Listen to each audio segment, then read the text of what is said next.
Começou para eles o tempo da espera. As horas passavam e Mirtes continuava na mesma. Veio a noite e ela continuava inconsciente. Estela e Antônio insistiram para que Humberto fosse para casa descansar um pouco, mas ele se recusou. Estava inconformado. Parecia estar vivendo um pesadelo. Ninguém queria ir para casa. Antônio decidiu dizendo: não podemos ficar todos aqui. Não sabemos por quanto tempo ela ficará no hospital. Teremos de nos revezar para fazer-lhe companhia. Alzira, vá para casa, tome um banho e tente dormir um pouco. Eu quero ficar aqui. Seu pai tem razão, tomou Estela. Vá. Qualquer mudança na situação dela avisaremos. Amanhã cedo eu ligo para dizer como ela está e para pedir algumas coisas de que vamos precisar. E voltando-se para o marido, seria bom que você fosse também. Eu e Humberto permaneceremos aqui. Não é preciso tanta gente. Quando ela melhorar, vai precisar de todos nós. De jeito nenhum, contestou Antônio. Eu fico. Ela pode acordar, e eu quero estar junto. Depois, Humberto está tão deprimido que se ela precisar de alguma coisa, ele não terá condições de atender. Valdo levou Alzira para casa. No trajeto, insistiu para que ela se alimentasse. Pararam em um restaurante e a custo conseguiu que ela engolisse um pouco de sopa. Quando estavam quase chegando em casa, Alzira pediu: vamos passar na casa de Dona Exaltina e pedir ajuda. Exaltina atendeu-os com carinho e foi logo, dizendo: entrem, vamos conversar. Eu soube o que aconteceu. Sinto muito. Viemos pedir ajuda espiritual, disse Alzira depois de apresentar o noivo. Ela foi operada esta manhã, mas até agora não voltou a si. Sinto-me angustiada. Compreendo como se sente. Mas você é pessoa de fé, tem conhecimento espiritual. Este é o momento de confiar em Deus. Você sabe que Ele faz tudo certo e não cai uma folha da árvore sem que Ele permita. A senhora acha que ela vai ficar boa? Indagou Alzira. Claro que vai. Tudo quanto nos acontece é passageiro. Ainda bem. Ela vai demorar muito para se recuperar? Isso depende de como o espírito dela enfrentará a situação. Sua irmã é pessoa muito apegada ao mundo material. A senhora quer dizer que ela não tem conhecimento espiritual? Desta vez foi Valdo quem perguntou. Todos os desafios que a pessoa enfrenta no mundo acontecem para ensinar-lhe determinada lição. Uma vez aprendida, tudo se resolve. Mirtes valoriza mais a matéria do que o espírito. Essa é uma inversão de valores que sempre atrai sofrimento. Sua recuperação vai depender de como ela reagir a essas experiências. Nossas preces em favor dela devem ser no sentido a que ela consiga aprender o que a vida está querendo ensinar-lhe. O médico diz que ela está correndo risco de vida. Desde que eu soube do caso, sinto um terrível pressentimento. Será que ela vai morrer? A vida e a morte pertencem a Deus. É natural que sinta angústia. Uma violência como a de que Mirtes foi vítima nos faz sentir quanto somos vulneráveis. Você ainda está em choque. Vamos orar juntos para que Deus nos ajude, esclareça e conforte. Não esqueça que a vida sempre faz o melhor. Exaltina levantou-se, colocou as mãos sobre a cabeça de Alzira, fez uma prece e começou a ministrar energias durante alguns minutos. Depois fez o mesmo com Valdo. Por fim, agradeceu aos amigos espirituais a ajuda que receberam. Sente-se melhor? Indagou ela. Sim, tomou Alzira. A angústia desapareceu. Vamos confiar, minha filha. Quando saíram, Valdo comentou: que energia boa. Eu estava tenso, com dor de cabeça. Agora estou aliviado. Eu também. Parece que saiu um peso de cima do meu peito. Os dois foram para a casa dela. Ao entrarem, Valdo disse: não vou deixar você sozinha. Eu estou mais calma. Ficarei bem. Acho que vou dormir aqui. De jeito nenhum. Papai não iria gostar. Depois você também não dormiu não. Descansou nada. Melhor ir para casa, tomar um banho, refazer-se. Eu ficarei bem. Ele só partiu depois que ela prometeu ligar se precisasse de algo. Alzira tomou um banho. Assim que se deitou, o telefone tocou. Era Valdo. Como você está? Perguntou ele. Bem, acho que conseguirei dormir. Minha mãe não contou nada a Laura e Emerson. Eles viajaram logo cedo. Fez bem. Se eles soubessem, não teriam ido, o que seria uma pena. Estragar a lua de mel deles não iria beneficiar Mirtes em nada. Mamãe pediu que eu ligasse e explicasse isso a você. Sua mãe é muito atenciosa. Diga-lhe que agradeço e concordo com ela. Conversaram um pouco mais, depois despediram-se. Alzira pensou na irmã. UTI do hospital. Sentiu tristeza, mas reagiu.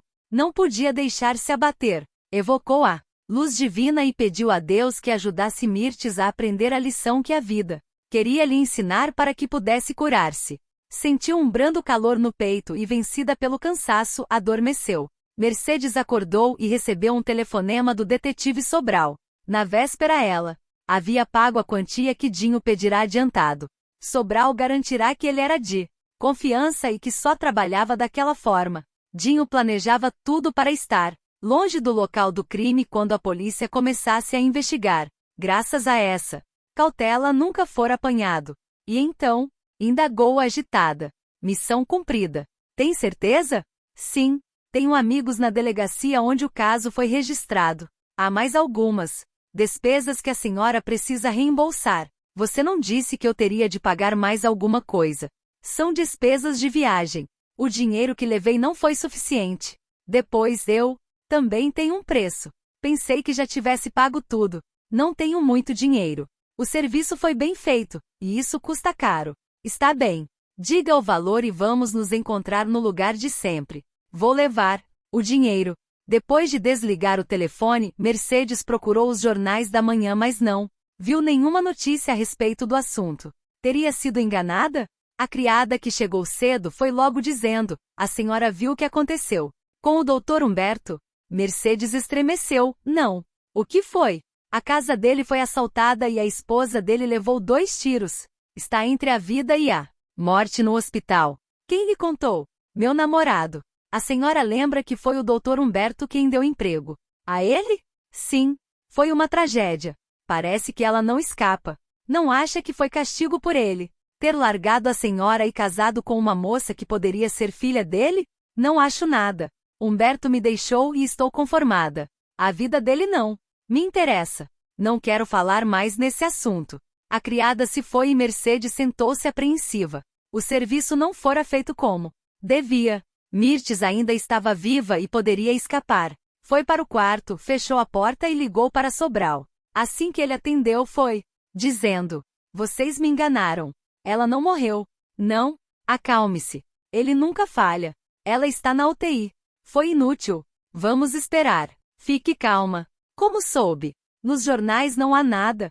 Minha criada me contou. O namorado dela trabalha na casa de Humberto. Ela pode estar enganada. Vou informar-me e volto a ligar. Cuidado ao telefonar para cá. Desligue se não for eu que atender. No hospital, o estado de Mirtes continuava igual. Nenhum sinal de melhora.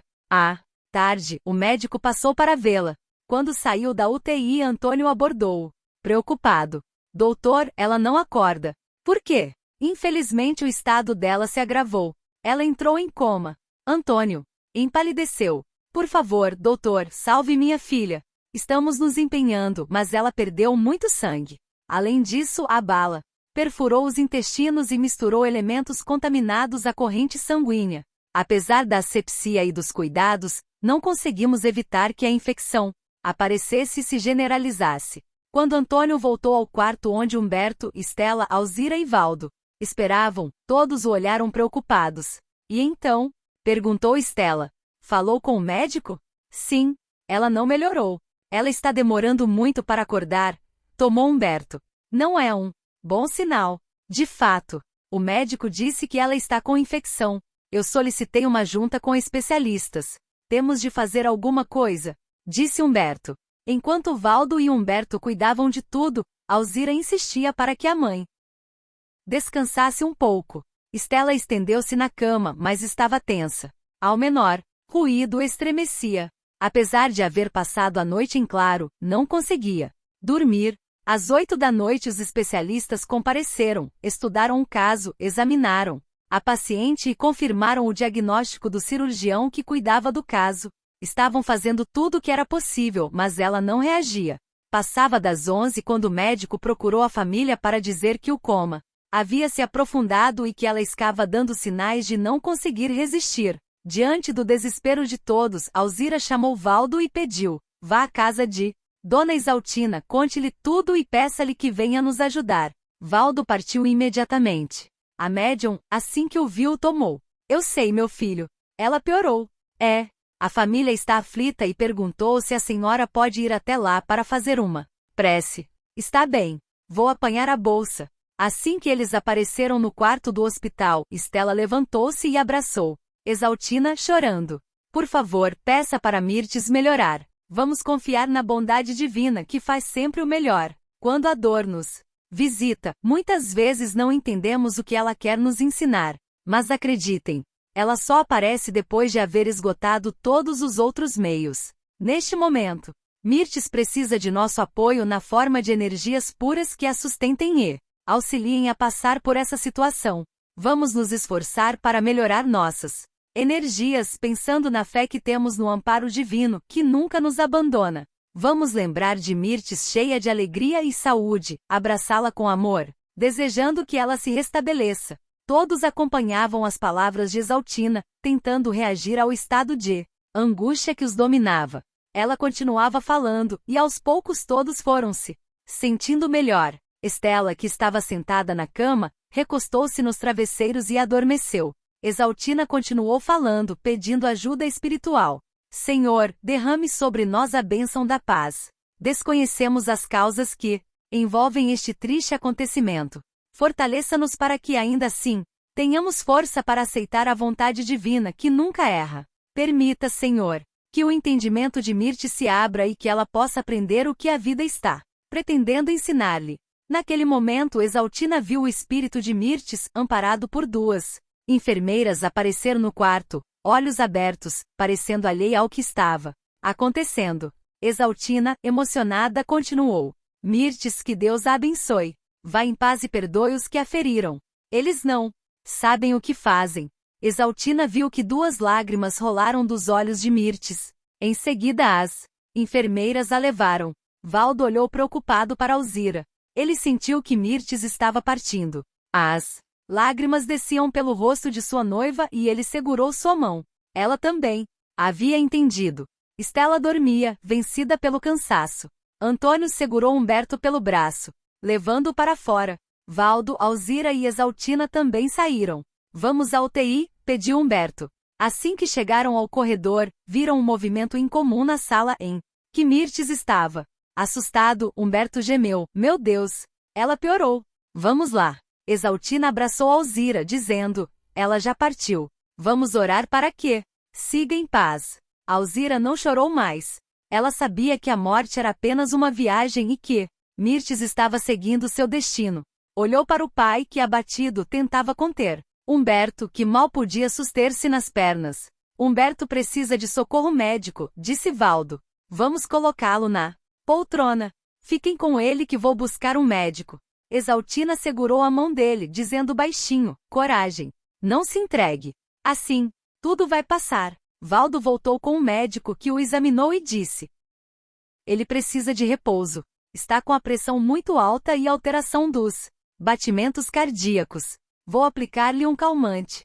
Humberto não queria afastar-se dali, mas o médico mandou 2 enfermeiros colocarem-no no carrinho e levarem-no para o quarto. Estela acordou assustada, sem perceber o que estava acontecendo. Viu quando os enfermeiros aplicaram a injeção em Humberto, que em seguida adormeceu. Meu Deus, pensou ela. Ele está mal.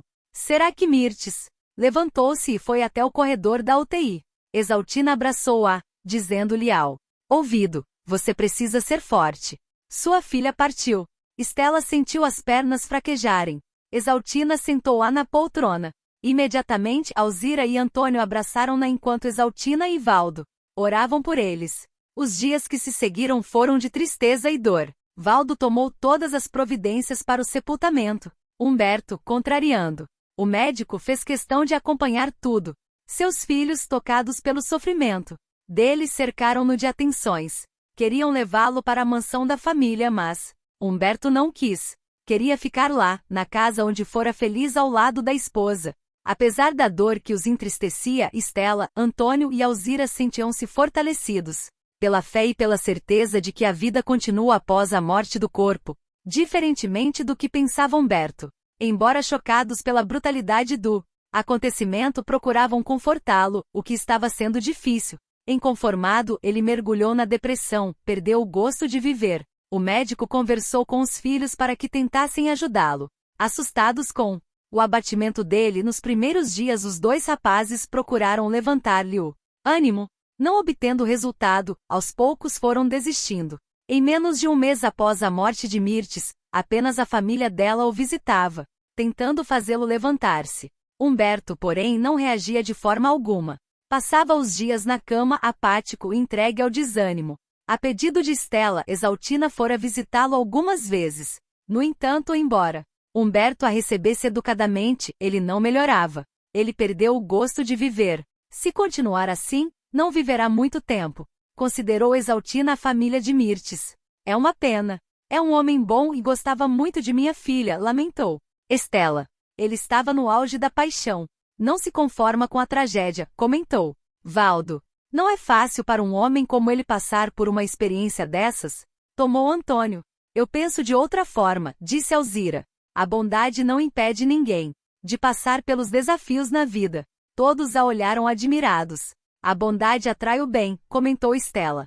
Mas não impede que as pessoas passem por experiências dolorosas. Não acha que você está sendo injusta? Perguntou Antônio ligeiramente, escandalizado com as palavras da filha. Não, papai. Uma pessoa pode ser muito boa, mas ingênua. E a vida quer que aprendamos a viver com sabedoria. Por isso a evolução do espírito nunca para.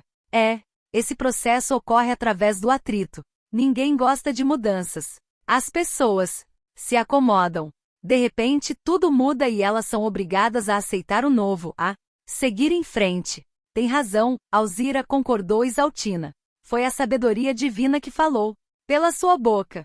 Estamos vendo todos os dias pessoas que consideramos bondosas sofrerem toda sorte de problemas. Observamos, depois de algum tempo, quanto elas amadureceram com eles. Valdo abraçou Alzira, dizendo: Você acabou de responder às minhas indagações. Acho injusto uma pessoa boa sofrer. Onde está seu merecimento? Na ajuda espiritual que sempre tem, respondeu Exaltina. Os amigos que fazemos pelo caminho, seja no astral ou no mundo terreno, são energias positivas, que nos apoiam nos momentos difíceis. Com elas encontramos forças para enfrentar as situações com menos dor e mais lucidez, o que favorece nossa vitória. Mas, já que você falou em mérito, nós só conquistamos algum quando vencemos nossos pontos fracos. Ajudar os outros é bom, dá prazer, faz bem à alma, mas não nos dá merecimento. Em nosso progresso espiritual, o que conta mesmo é a modificação de nossas atitudes para melhor. Essas conversas faziam muito bem a todos eles, criando à sua volta um ambiente de paz. Exaltina, embora se ocupasse em muitas atividades, sempre encontrava um tempo para um café com os amigos e a troca de ideias sobre espiritualidade. Entre eles havia nascido uma amizade sincera e proveitosa. Por causa da morte de Mirtes, Alzira resolveu adiar a data do casamento. Valdo, embora contrariado, acabou aceitando. Ela queria ficar mais um pouco morando com os pais, confortando-os. Marcaram uma nova data para 6 meses depois. Foi com satisfação que Mercedes ficou sabendo da morte de Mirtes. Sobral havia ido investigar no hospital e confirmou que ela morrera. Imediatamente foi dar a notícia. Mercedes continuou pagando Sobral para acompanhar a vida de Humberto. Ela queria saber tudo o que estava acontecendo.